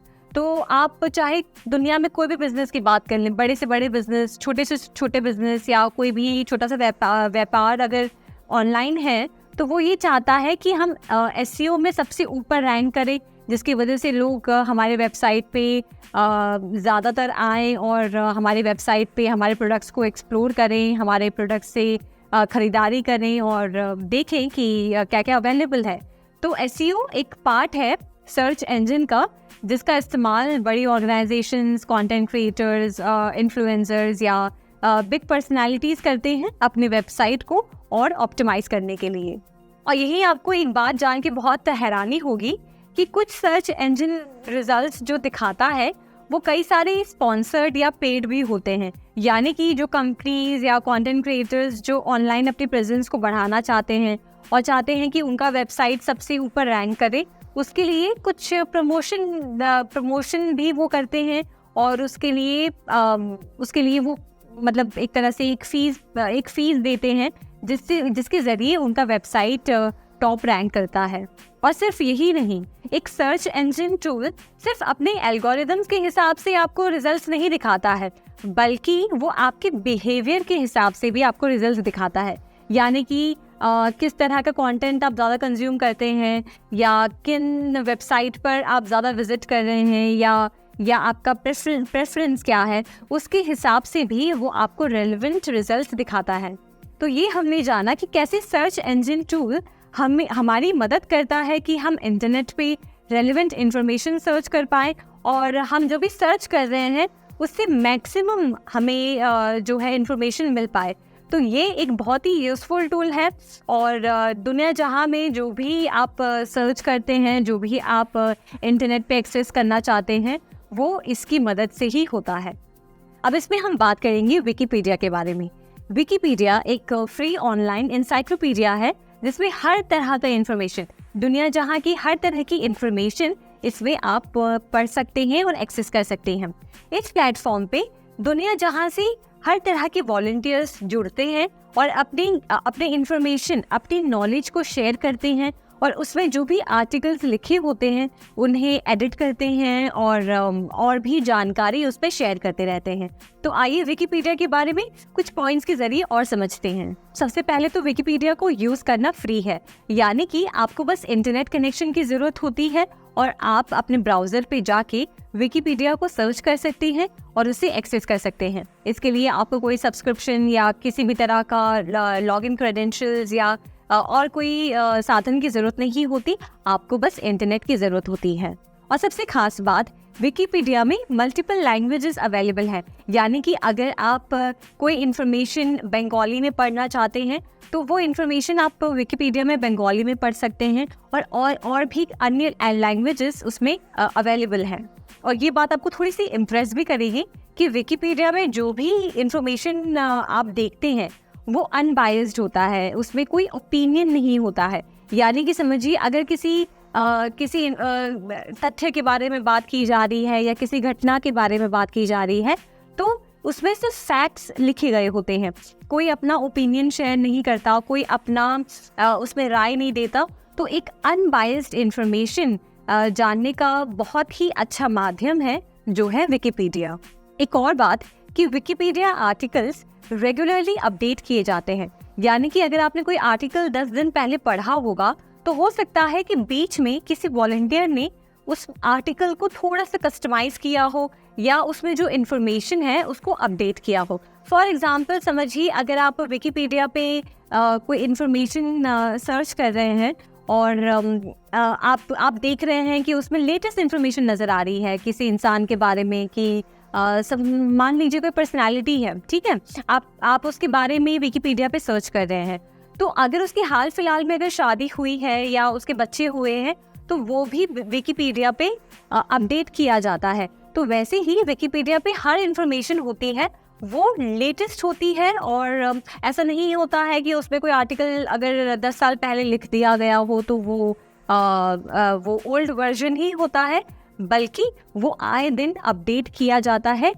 आपके और हमारे जैसे वॉलंटियर्स के ज़रिए, जो रेगुलरली उन आर्टिकल्स को अपडेट करते रहते हैं। और इस प्लेटफॉर्म पे अगर आप जाके देखेंगे तो इसमें साइंस, हिस्ट्री, ब्यूटी, या फिर मान लीजिए कुछ भी, मतलब कोई सोशल टॉपिक से रिलेटेड हर तरह की इंफॉर्मेशन यहाँ पे होती है। आप चाहें तो आप भी जाके विकिपीडिया में कोई भी आर्टिकल में एडिट कर सकती हैं, पर ज़रूरी होता है कुछ गाइडलाइंस को फॉलो करना, और कुछ रूल्स हैं जिसको आप अगर फॉलो करते हैं तो आप भी विकिपीडिया की एडिटर बन सकते हैं। और सबसे खास बात ये कि विकिपीडिया में जो भी इंफॉर्मेशन फीड की जाती है वो एक ग्रुप ऑफ एडिटर्स कम्युनिटी है जो उसे चेक करती है और कंटेंट को रिफाइन करती रहती है। तो ये हमने जाना विकिपीडिया के बारे में। आप ज़रूर इस वीडियो को देखने के बाद विकिपीडिया को एक्सप्लोर करिएगा और देखिएगा कि कितना यूज़फुल ये प्लेटफॉर्म है, जहाँ पे आप दुनिया की हर तरह की इंफॉर्मेशन के बारे में एकदम सही फैक्ट्स जान सकते हैं।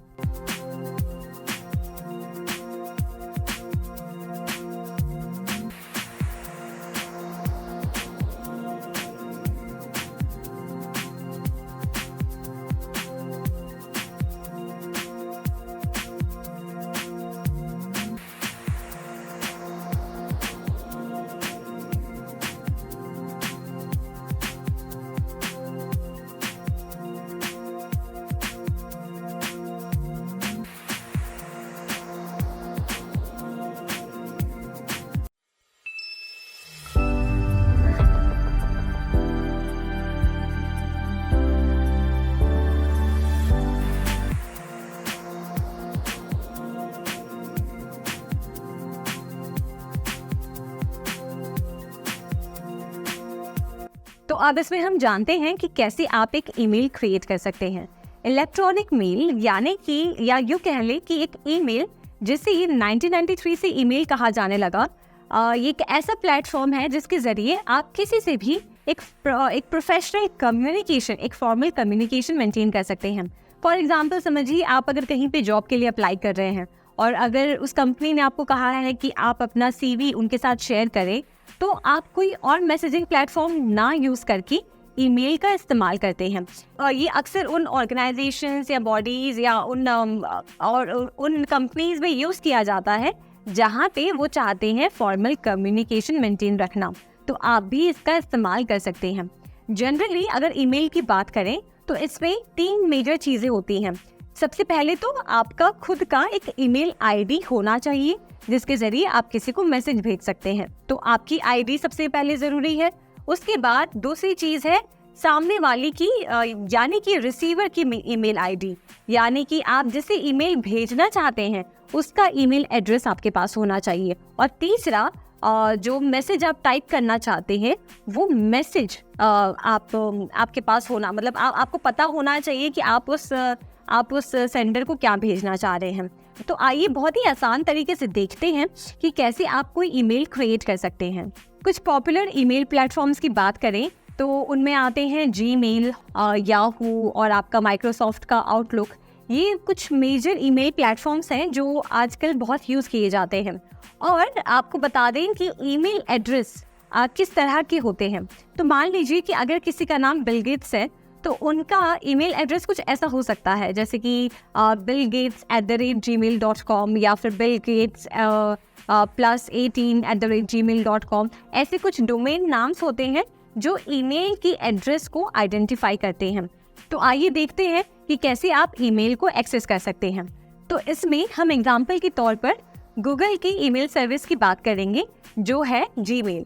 तो हम यहाँ पे एग्जाम्पल के तौर पर जीमेल को यूज़ करेंगे। तो आपको ईमेल क्रिएट करने के लिए या ईमेल को एक्सेस करने के लिए कुछ चीज़ों की ज़रूरत है। सबसे पहले तो आपके फ़ोन में या आपके लैपटॉप में या आपके डेस्कटॉप में इंटरनेट कनेक्शन ज़रूरी है। इंटरनेट कनेक्शन के बिना ईमेल वर्क नहीं करता और आप किसी को ईमेल नहीं भेज सकते हैं। दूसरी चीज़ है कि आपके पास आपकी ईमेल आईडी रेडी होनी चाहिए, यानी कि आप अगर इस एग्जांपल के तौर पे हम कहें तो अगर हम जीमेल की बात कर रहे हैं तो आपके पास एक जीमेल अकाउंट होना चाहिए।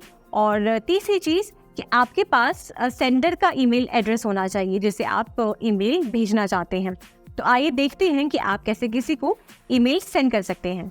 तो अब हम इसमें देखेंगे कि आप कैसे जीमेल के ज़रिए किसी को भी ईमेल शेयर कर सकते हैं।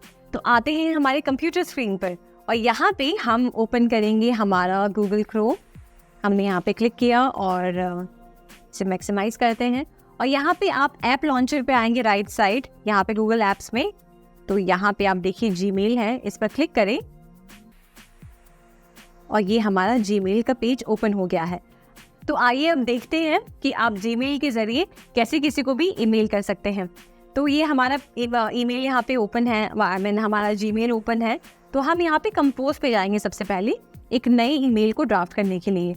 यहाँ पे मैंने जो स्क्रीन साइज़ है वो फुल कर दी है। अब यहाँ पे सबसे पहले आपको एंटर करना होगा आपके रिसीवर का ईमेल एड्रेस जिसे आप ये मेल करना चाहते हैं। तो मैंने यहाँ पे, मैं जिसे इस ईमेल को शेयर करना चाह रही हूँ, मैंने उनका ईमेल एड्रेस यहाँ पे ऐड कर दिया है। ठीक है, इसकी कॉपी अगर आप किसी को भेजना चाह रहे हैं तो आप उन्हें भी ऐड कर सकते हैं इस CC पे क्लिक करके।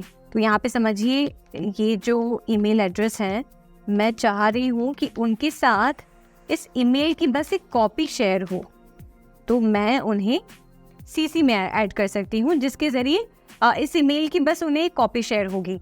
अब मान लीजिए मैंने अगर BCC पे क्लिक किया तो BCC में मैं जिसे भी ऐड करूँगी, जैसे मानिए मैंने ये ईमेल एड्रेस यहाँ पे ऐड किया, मैंने ये BCC में ये ईमेल एड्रेस ऐड कर दिया। तो BCC से क्या होगा कि BCC में जिस ईमेल एड्रेस को मैंने मेंशन किया है वो बाकी जो 2 और CC में है उन्हें पता नहीं चलेगा कि BCC वाले को भी ये कॉपी भेजा गया है। पर अगर आप ओके हैं, इफ़ यू आर फाइन कि चलो मतलब आपका कोई ऐसी इंफॉर्मेशन नहीं है जो आप हाइड करना चाहते हैं और आप चाहते हैं कि मैं सीसी में डाल सकता हूँ, तो आप यहाँ बीसीसी से हटाकर उस ईमेल एड्रेस को यहाँ पे भी मेंशन कर सकते हैं ताकि आपकी मेल की कॉपी इनके पास चली जाए। पर जैसे कि मैंने कहा, अगर आप चाहते हैं कि बाकी लोगों को, बाकी जो रिसीवर है उनको पता ना चले कि आपने इनके साथ ये कॉपी शेयर की है, तो आप यहाँ से हटाकर उन्हें बीसीसी में वापस ऐड कर सकते हैं। तो ये है एक बहुत ही यूज़फुल फीचर जीमेल का, जिसके ज़रिए आप मल्टीपल लोगों को मेल भेज सकते हैं और उसमें भी डिफ्रेंशिएट कर सकते हैं कि किसी आप टू में रखना चाहते हैं, यानी कि किसी आप डायरेक्टली इस मेल को एड्रेस कर रहे हैं, फिर किसी आप सीसी में रखना चाहते हैं, यानी कि किसी आप इस मेल का कॉपी भेजना चाहते हैं, और किसी आप बीसीसी में ऐड करना चाहते हैं। ठीक है, अब यहाँ पे एक गौर फरमाने वाली बात ये है कि ये जो टू वाला सेक्शन है, इसमें आप मल्टीपल मेल्स ऐड कर सकते हैं। मान लीजिए मैंने एक और मेल यहाँ पे ऐड कर दिया। इसी तरीके से आप मल्टीपल लोगों के ईमेल एड्रेसेस यहाँ पे ऐड कर सकते हैं। अब आगे बढ़ते हैं, हमारे ईमेल का सब्जेक्ट पार्ट लिखते हैं। सब्जेक्ट एक ऐसा हिस्सा है मेल का जो बताता है कि आपने जो मेल भेजा है, जो आपने मैसेज भेजा है, वो किस बारे में है। मान लीजिए मैं ये ईमेल जो ड्राफ्ट कर रही हूँ, मैं एक कंपनी के साथ अपना प्रोफाइल शेयर कर रही हूँ, अपना सीवी शेयर कर रही हूँ, तो मैं यहाँ पे डाल सकती हूँ resume for video editors role. ठीक है, अब जब रिसीवर के पास ये मेल जाएगी तो उनको अपने हेडिंग में ही ये सब्जेक्ट नज़र आ जाएगा, जिससे वो गेस कर पाएंगे कि अच्छा ये मैसेज जो मुझे भेजा गया है वो किस बारे में है। अब यहाँ पे आप अपनी ईमेल की जो बॉडी है वो लिखेंगे। जैसे आपने ईमेल लिख दिया, टेक्स्ट यहाँ पे आपने तो यहाँ पे जैसे समझिए हमने यहाँ पे टेक्स्ट एंटर कर दिया है। अगर आप इस टेक्स्ट को कस्टमाइज़ करना चाहते हैं, किसी और फॉन्ट में कन्वर्ट करना चाहते हैं, तो वो आप आसानी से उस टेक्स्ट को ऐसे सिलेक्ट करके और यहाँ पे ये जो ऑप्शंस हैं टेक्स्ट के लिए, यहाँ से सिलेक्ट करके, मान लीजिए मैंने ये कर लिया सिलेक्ट, तो देखिए उस हिसाब से ये चेंज हो गया है टेक्स्ट फॉर्मेट। अब मान लीजिए मैंने इसको ये सिलेक्ट कर लिया, ये वाला फॉन्ट, तो ये इस हिसाब से आप ईमेल की टेक्स्ट को चेंज कर सकते हैं। फिर यहाँ आप देखेंगे तो यहाँ पे आप इसकी साइज़ को भी चेंज कर सकते हैं। मान लीजिए मैंने ये सिलेक्ट किया और यहाँ से मैंने उसे स्मॉल कर दिया, तो साइज़ इसकी छोटी हो गई है।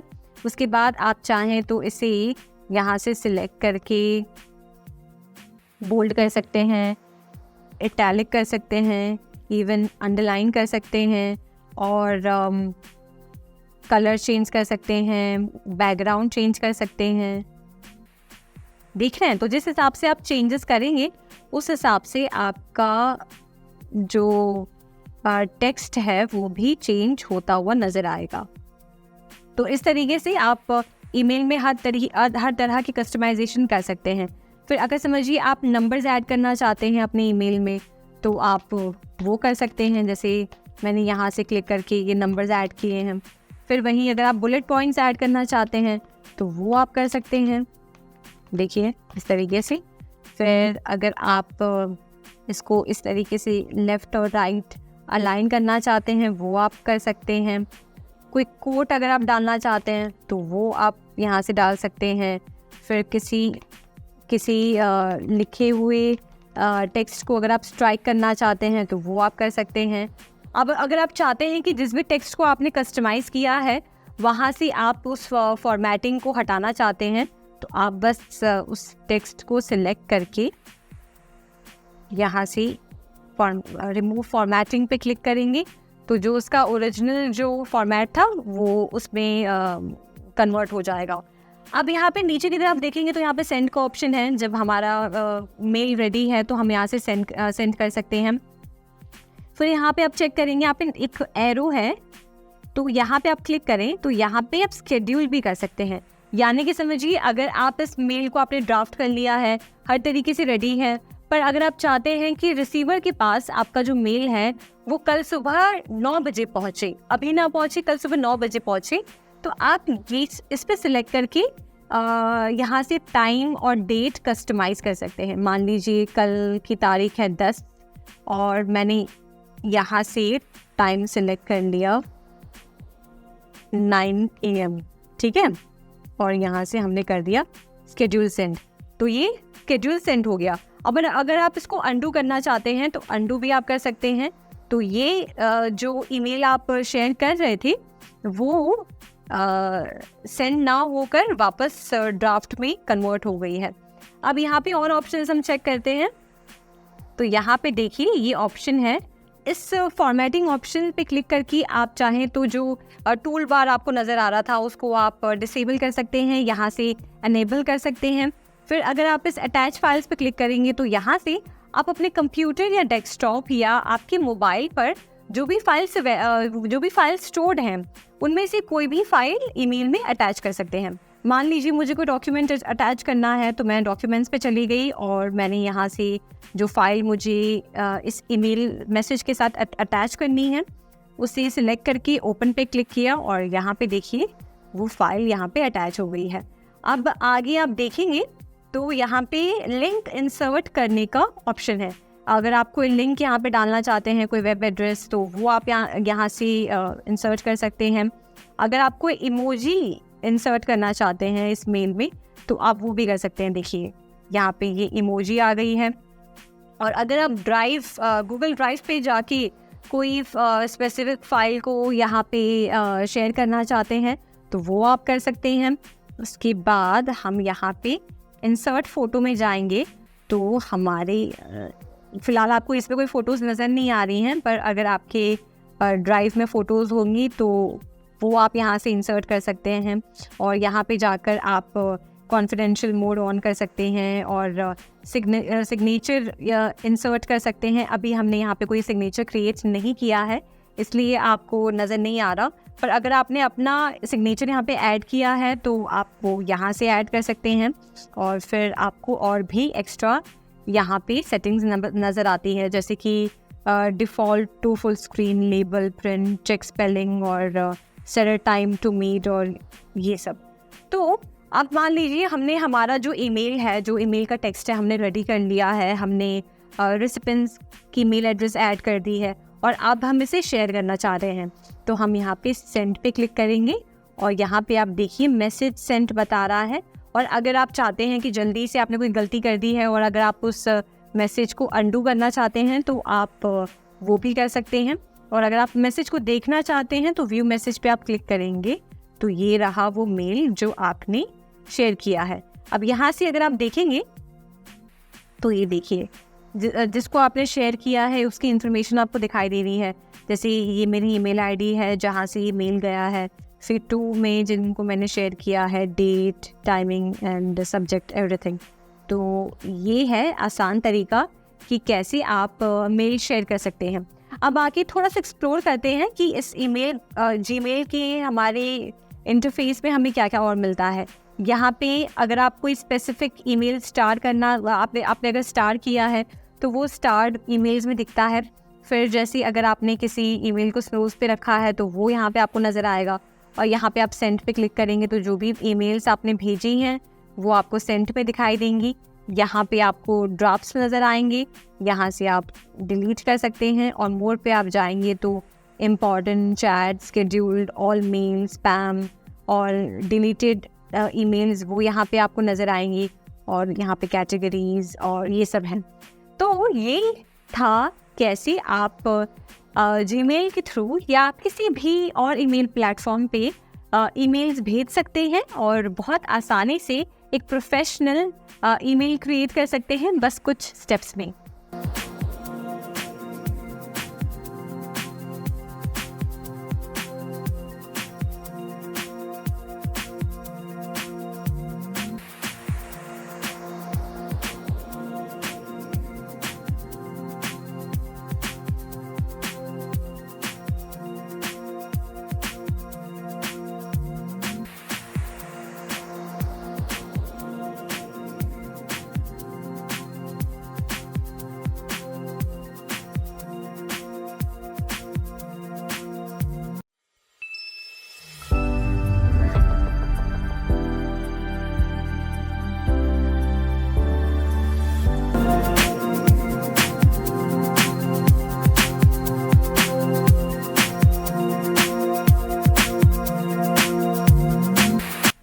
राजस्थान सरकार और उसके विभिन्न विभागों के लिए विशेष और सूचनात्मक वेबसाइट्स बनाई गई हैं।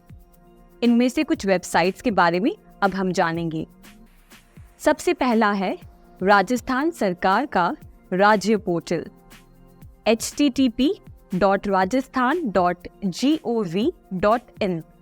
ये राजस्थान सरकार की मुख्य वेबसाइट है जिसमें मुख्य विभागों और उनसे जुड़े सेक्शंस के लिंक्स आपको यहाँ पर मिलेंगे। राज्य पोर्टल सूचनात्मक और लेन देन से रिलेटेड सरकारी सेवाओं तक पहुँचने का आसान तरीका प्रदान करती है। इसके साथ राजस्थान सरकार किसी भी समय और स्थान पर नागरिक सेवाओं के लिए एक विंडो इंटरफेस प्रदान करती है। आइए जानते हैं इस राज्य पोर्टल के कुछ फायदे। सबसे पहले, ये सभी नागरिकों और सरकार के उपयोगकर्ताओं के लिए सूचना का एक स्रोत है। इस पेज पोर्टल में एक वेब डायरेक्टरी है जो किसी भी विभाग, एजेंसी, स्वास्थ्य संस्था, राज्यसभा, न्यायपालिका आदि तक पहुंचने के लिए इस्तेमाल की जा सकती है। दूसरा फायदा, ये नागरिकों, व्यापारों और एनआरआई के लिए सूचनात्मक या लेन देन से रिलेटेड सरकारी सेवाओं के लिए एक सिंगल विंडो इंटरफेस प्रदान करती है। तीसरा फायदा, वेब पोर्टल से तुरंत जुड़ने के लिए ये सुनिश्चित करती है। इससे डिपार्टमेंटल वेबसाइट्स के साथ रियल टाइम अपडेट की मदद मिलती है। अब आइए जानते हैं आवेदन भरने के लिए आरपीएससी वेबसाइट के बारे में। आरपीएससी की मुख्य वेबसाइट लिंक आप अपनी स्क्रीन पर देख सकते हैं http://rpsc.rajasthan.gov.in। ये राजस्थान पब्लिक सर्विस कमीशन की वेबसाइट है जहां नागरिकों के लिए रिक्त पदों, वैकेंसीज की आवेदन भरे जाते हैं। यहां आवेदन की स्थिति का पता और समय पर ऑनलाइन परिणाम प्राप्त किया जा सकता है। अब आइए जानते हैं तीसरे पोर्टल के बारे में, आरटीई पोर्टल, शिक्षा का अधिकार। आरटीई ऑनलाइन पोर्टल पर जाने के लिए आप इस वेब एड्रेस को अपने ब्राउजर में टाइप कर सकते हैं। ये पोर्टल एक वेब बेस्ड सॉल्यूशन है उन वर्गों के लिए जो आर्थिक रूप से कमजोर हैं या प्राइवेट स्कूल्स में एडमिशन लेना चाहते हैं। ये पोर्टल उनकी व्यवस्थित और ऑटोमेटिक प्रवेश प्रक्रिया को संभव करता है। आरटीई एक्ट के अनुसार आरटीई पोर्टल ऑपरेशन की निगरानी करने के लिए 25% सीट्स को ट्रैक और सुपरवाइज करता है। ये वेबसाइट राज्य के 35,000 प्राइवेट स्कूल्स को कवर करती है और शिक्षा विभाग और आम लोगों के बीच में इंफॉर्मेशन की ब्रिज की तरह काम करती है। ये ऑनलाइन सिस्टम स्कूल्स में सीट्स की गिनती, प्रवेश के लिए आवेदन, ऑनलाइन शुल्क प्रतिपूर्ति, फॉर्म वितरण, रसीद तिथियां, लॉटरी की जानकारी और स्कूल में पढ़ रहे विद्यार्थियों की सूची जैसी अन्य डिटेल्स में मदद करती है।